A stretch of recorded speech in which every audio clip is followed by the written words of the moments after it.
रत्नागिरी, आमची रत्नागिरी हीच रत्नागिरी. तर आता पहिली सुरुवात आम्ही टिळकाळीपासून करतोय. आमची रत्नागिरी आवाज येऊ दे, ऐकू यायचे. मी दाखवते.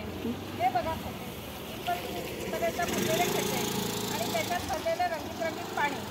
मला वाटतं हा नगरपालिकेचा सुशोभीकरणाचा भाग असावा.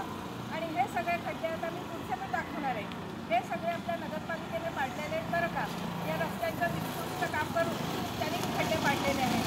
तर सर्वप्रथम टिळकाळीचा भाग जुना भाग आहे. ते जुने नाही पण तरीसुद्धा आमच्या भागामध्ये किती खराब गोष्टी आहेत हे तुम्ही बघा. या भागामध्ये टिळकाचं स्मारक आहे, त्याचं जन्मस्थान आहे. त्या जन्मस्थानाचं पर्यटक येतात, लहान मुलांच्या सहली येतात, खेळतात, फोटो काढतात आणि त्या ठिकाणच्या पवित्र टिळकाळीमध्ये जे आपण रस्त्याचं सुशोभीकरण करण्यात आलेलं आहे. आता तुम्हाला दुसरी गोष्ट सांगते. आम्ही हे सगळीकडे करणार आहोत. शहरामध्ये आमचं सुरू झालं आहे आणि सर्वप्रथम आम्ही टिळकाळीचा भाग घेतलेला आहे. आता तुम्हाला दुसरी गोष्ट सांगते. आम्ही हे सुंदर रत्नागिरी तीच रत्नागिरी दाखवून थांबणार नाही आहे. तर हे रस्ते ज्यांनी केलेले आहेत त्या कॉन्ट्रॅक्टरची नावं आम्ही शोधून काढणार आहोत. त्या ठेकेदारांची नावं आम्ही माहितीच्या अधिकारात शोधून काढणार आहोत आणि त्यांचं त्यांच्या घरी जाऊन अभिनंदन करणार आहोत. आणि अभिनंदन करूनच थांबणार नाही, तर अशा ठेकेदारांना इथे आणून या पाण्यात बसवणार आणि त्यांचा सत्कार करणार असं आमचं ठरलेलं आहे. आता मी तुम्हाला टिळकाळीचा भाग आणि टिळकांचं जन्मस्थान आणि तिथले खड्डे दाखवते. चला तिथले खड्डे बघूया. सावकाश चला. हे बघा वाटेत सुद्धा खड्डे आहेत, जिकडे तिकडे खड्डे आहेत आणि पावसात ते छान छान लाल लाल पाणी होतं. आणि खड्ड्यांचं त्यांनी एवढं छान डिझाईन केलेलं आहे की तुम्हाला चालायचं झालं, स्कूटरने जायचं झालं, कसंही जायचं झालं तरी तुम्हाला एकही खड्डा चुकवता येणार नाही. तुम्हाला कंपल्सरी या खड्ड्यातनंच जायला लागेल. आता आपण टिळकांच्या जन्मस्थानाकडे जाऊया. वाटेत असलेले खड्डे बघा.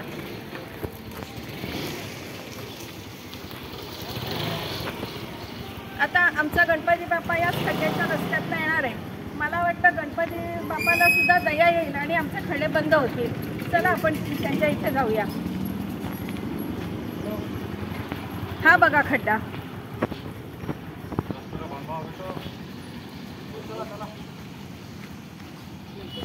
जिकडे तिकडे घाण आहे.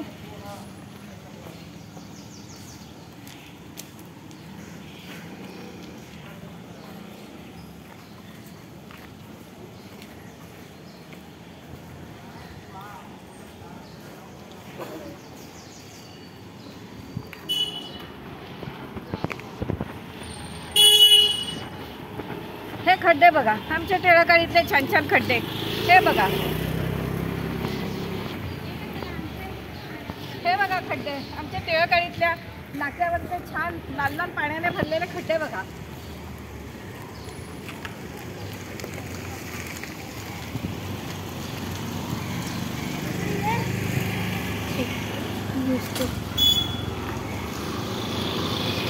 हे बाजूचे खड्डे बघा.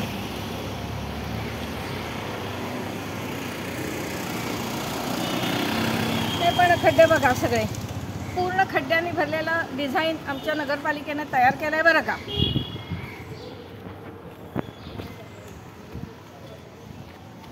हे खड्डे बघा, प्रत्येक ठिकाणी खड्डे आहेत.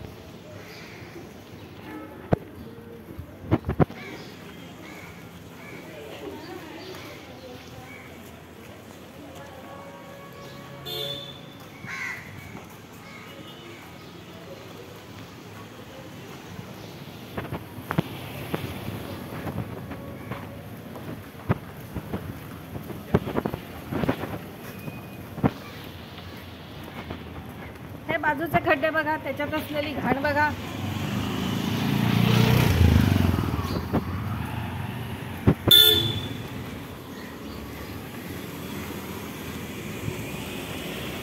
हे बघा खड्डे.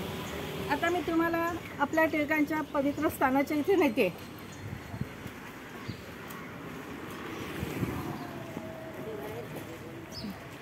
आपण त्यांना वंदन करूया.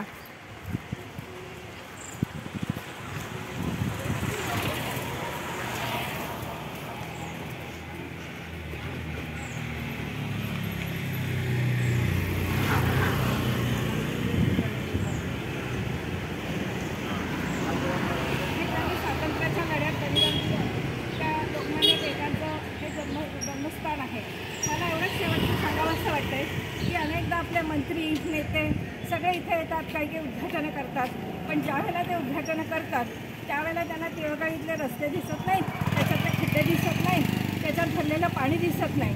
म्हणून मला असं सांगायचं आहे की आमची रत्नागिरी सुंदर रत्नागिरी या मालिकेतर्फे मी प्रथम आमदार, खासदार आणि इतर नेते मंडळी यांचे आभार मानते की तुम्ही आम्हाला असे खड्डेमय रस्ते दिलेत आणि आम्हाला दुर्दैवी आयुष्य जगायला लावलं त्याबद्दल. आणि त्याच्यानंतर मी अभिनंदन करणार आहे किंवा आभार मानणार आहे या जनतेचे, ज्यांनी ह्या लोकांना निवडून दिलं त्यांचे आभार पहिल्यांदा मानणं आवश्यक आहे. आमची रत्नागिरी सुंदर रत्नागिरी. जय हिंद, जय महाराष्ट्र.